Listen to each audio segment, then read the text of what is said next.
Hello friends, कैसे हैं आप? आपका दोस्त खुर्रम काज़मी जल्दी जल्दी आपके लिए अच्छे अच्छे वीडियोस लेकर हम आते हैं। और सिर्फ इसलिए कि आप फील्ड पे जाके आराम से अच्छे से इत्मीनान के साथ काम करें, ना अपने आप को नुकसान पहुंचाएं और ना ही कस्टमर के रेफ्रिजरेटर्स को। दोस्तों, जब आपके कस्टमर आपसे खुश रहेंगे तो हमेशा आपके प्रॉफिट्स बढ़ने वाले हैं। जितना बड़ा आपका खुश कस्टमर्स का नेटवर्क होगा, उतने ज़्यादा आपको प्रॉफिट्स मिलने वाले हैं। तो दोस्तों, खूब समझ के, जान के, समझ के चीज़ों को सीख के काम करिएगा तो आपके बेनिफिट में है। तो उसके लिए आप, जैसे मैं आपके साथ शेयर कर रहा हूँ, वीडियोस को आप लाइक भी करें और दोस्तों के साथ शेयर भी करें। चलिए आज हम लोग देखते हैं कि फ्लशिंग के बारे में काफ़ी लोग पूछना चाह रहे हैं।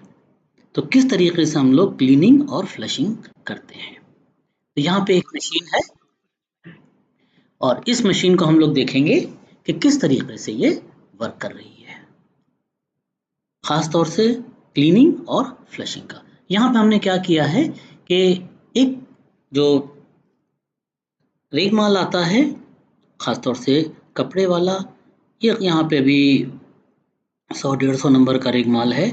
इसको हमने छोटी छोटी स्ट्रिप्स काट ली हैं और इस स्ट्रिप से इसको क्लीन कर रहे हैं। इससे क्या फ़ायदा हो रहा है, आपके हाथों को नुकसान, चोट नहीं लगने वाली और क्लीनिंग भी बहुत बढ़िया क्वालिटी की होगी। तो केयरफुली अगर हम काम करते हैं तो हमेशा हमको उसका बेनिफिट मिलने वाला है। अब आइए बात करते हैं नाइट्रोजन की। देखिए, एक बहुत बढ़िया सिस्टम है हमारे रेफ्रिजरेशन एयर कंडीशनिंग की पाइपलाइन को क्लीन करने का। इस सिस्टम के ज़रिए से हम लोग पाइपलाइन क्लीन कर सकते हैं। और ये सिस्टम जो नाइट्रोजन का सिस्टम है दोस्तों, ख़तरनाक भी है। इसका प्रेशर बहुत ज़्यादा होता है। इसलिए जब कभी भी आप नाइट्रोजन का सिलेंडर यूज़ कर रहे हैं, अव्वल तो उसको आप किसी जंजीर से मजबूती से बांध के रखें, क्योंकि अगर ये सिलेंडर गिरेगा तो बहुत ज़्यादा नुकसान होंगे।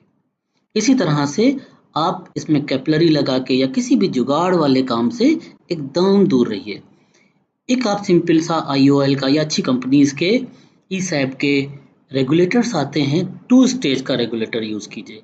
2 स्टेज के रेगुलेटर का सबसे बेहतरीन ये फ़ायदा होता है कि ये सिलेंडर का भी प्रेशर बताता है और जो प्रेशर हमारे रेफ्रिजरेटर में जा रहा है उसको भी हम कंट्रोल कर सकते हैं।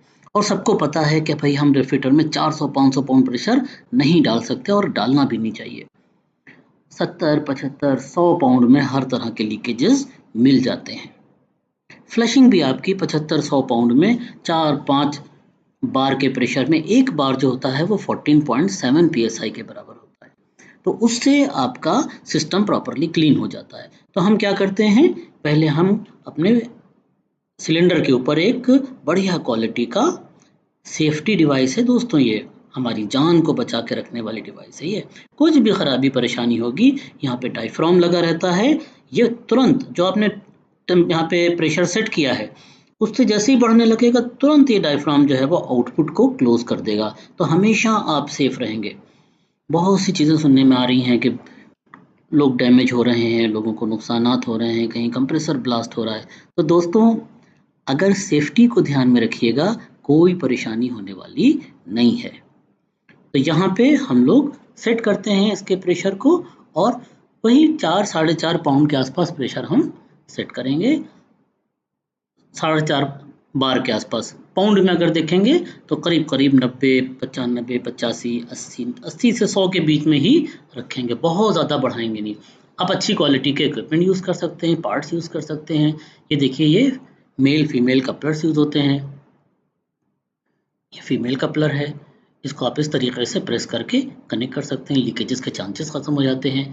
तो हम यहाँ पे एक मेल कपलर को एक पाइप पे लगा रहे हैं और यहाँ पे फीमेल कपलर से इसको लगा के, और देखिए सिंपल तरीके से हम डिस्चार्ज से नाइट्रोजन को बाहर निकाल रहे हैं। और नाइट्रोजन ड्राई नाइट्रोजन होती है दोस्तों, ये ड्राई नाइट्रोजन अंदर के सारे मॉइस्चर को, क्योंकि हमारा सबसे बड़ा दुश्मन डीप फ्रीजर में और रेफ्रिजरेटर में मॉइस्चर ही है। अगर गलती से हमने 1 सेकंड के लिए भी कंप्रेसर को खुला चला दिया तो ये ढेर सारा मॉइस्चर हमारे सिस्टम में फिल हो जाता है।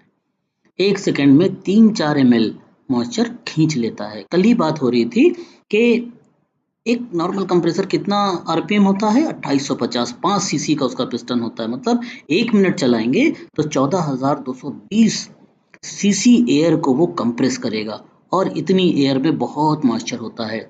हमारी कैपिलरी बहुत महीन है, 2 ml में तो चोकिंग हो जाती है। उसके बाद एंटी मॉइस्चर लोग डाल रहे हैं, जो कि पूरे सिस्टम के लिए जानलेवा है।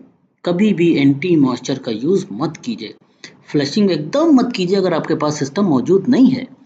फ्लशिंग तभी कीजिए, फ्लशिंग तो बहुत अच्छी चीज़ है, जब आपके पास प्रॉपर सिस्टम मौजूद है। अगर हमको जिंदा रहने के लिए ऑक्सीजन चाहिए है, तो ऑक्सीजन के अलावा कोई दूसरी गैस वर्क नहीं करेगी। इसी तरह से फ्लशिंग के लिए अगर नाइट्रोजन चाहिए है, तो नाइट्रोजन ही चाहिए। जब आपके पास नाइट्रोजन है तो ही बढ़िया से फ्लशिंग कीजिए। अदरवाइज आप अगर कंप्रेसर चला के फ्लशिंग करेंगे दोस्तों, आप समझ बूझ के जानबूझ के एक बेहतरीन कंप्रेसर की जिंदगी के साथ खेल रहे हैं। तो यहाँ पे फ्लशिंग करते देखिए, इसको हम सिस्टम को फ्लश कर देंगे। अगर बहुत ज़्यादा अंदर ऑयल है या स्लज है, तो उसके लिए MDC लिक्विड आता है, मिथाइल डाइक्लोराइड लिक्विड आता है, वो लिक्विड आप यूज कर सकते हैं।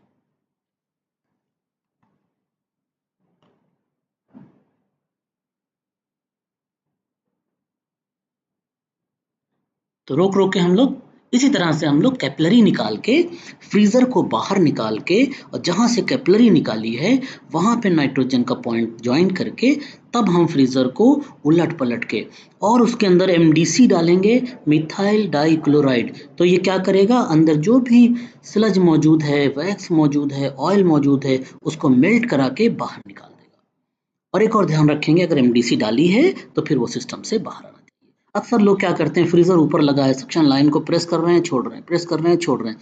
दोस्तों, कोई काम नहीं हो रहा है, आपका टाइम भी वेस्ट हो रहा है, और यकीन करिए ऊपर फ्रीजर से जो ऑयल है या गंदगी है वो निकलने वाली नहीं है। तो जब कभी भी जरूरत पड़े, और हमेशा फ्रीजर को फ्लश करने की जरूरत नहीं है, जब बहुत ज्यादा ऑयल उसमें फिलअप हो गया है तो ही फ्रीजर को फ्लश कीजिए। तो फ्रीज़र को बाहर निकालिए, कैपिलरी को अलग कीजिए, वहाँ से नाइट्रोजन डाल के, वहाँ से MDC डाल के फिर आप उसको फ्लश कीजिए। तो कंडेंसर को भी फ्लश कर सकते हैं और फ्रीज़र को भी आप फ्लशिंग कर सकते हैं।